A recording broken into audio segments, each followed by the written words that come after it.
Good morning student. Last video में हम लोग बेटा बात कर चुके थे ideal solution and non ideal solution, positive deviation and negative deviation. इस वीडियो में बात करेंगे solution of gas in liquid, solution of gases in liquid.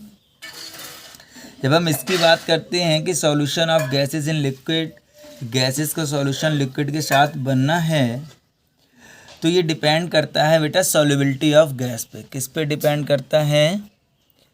Solubility of gas, कि गैस की सॉल्युबिलिटी कितनी होती है वाटर के साथ विद रेस्पेक्ट टू वाटर, है ना।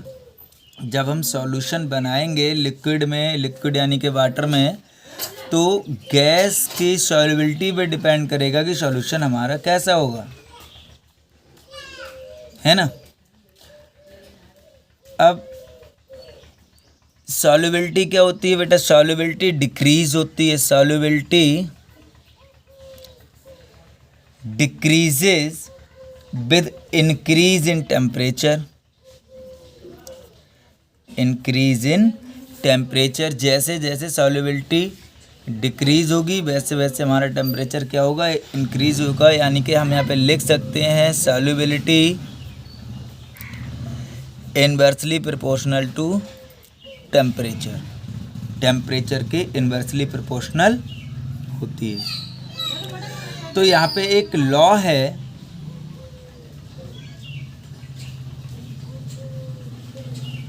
जो हमें स्टडी करना है, that is Henry law.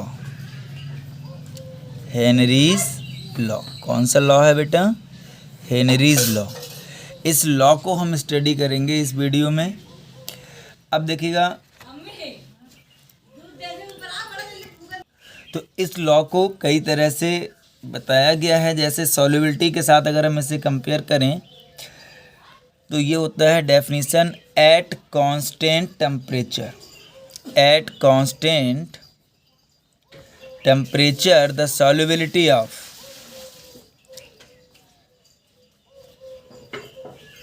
a gas in a liquid is directly proportional। क्या होती है बेटा? Directly proportional to the pressure of the gas. किसके प्रोपोर्शनल होती है? गैस के प्रेशर के। तो मैं यहाँ पे लिख सकता हूँ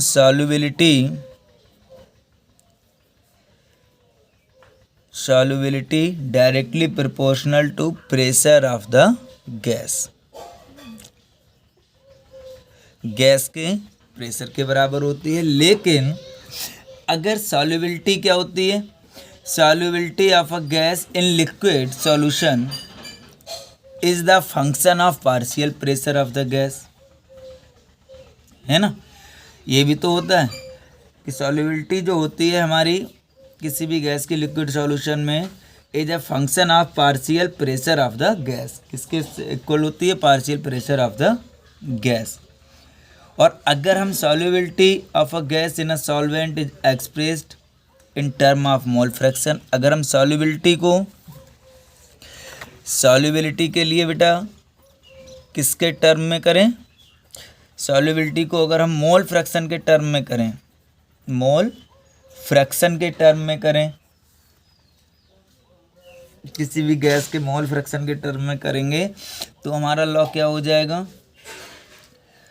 मोल फ्रैक्शन, ये लॉ है हमारे पास, mole fraction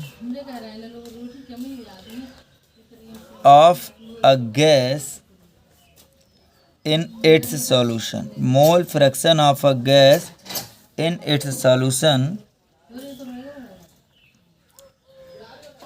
in a solvent is directly proportional to the partial pressure to the partial pressure of the gas over the solution, over the solution. तो हम यहाँ पे लिख सकते हैं कि mole fraction of the gas in its solution in a solvent is directly proportional to the partial pressure of the gas over the solution. So P directly proportional to mole fraction of the gas. P यानी कि partial pressure of the gas is directly proportional to mole fraction of a gas in a solution of a solvent. ठीक है, proportionality का sign हटाएंगे, यहाँ पे proportionality का sign हटाएंगे तो P is equal to K H dot X. K H क्या है? K H is equal to Henry constant. क्या होता है? Henry constant. एक्स क्या है? X is mole fraction, X is mole fraction of the gas and P is partial pressure of the gas, partial pressure of the gas. Clear? एक चीज़ और, solubility जो होती है बेटा वो डिपेंड करती है किसके ऊपर? सॉल्युबिलिटी डिपेंड करती है वैल्यू ऑफ के एच।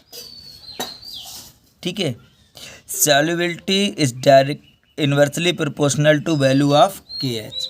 अगर के एच की वैल्यू ज़्यादा होगी तो किसी भी गैस की सॉल्युबिलिटी कम होगी, और अगर सॉल्युबिलिटी कम होगी तो के एच की वैल्यू ज़्यादा होगी। तो ये भी क्या होता है? एक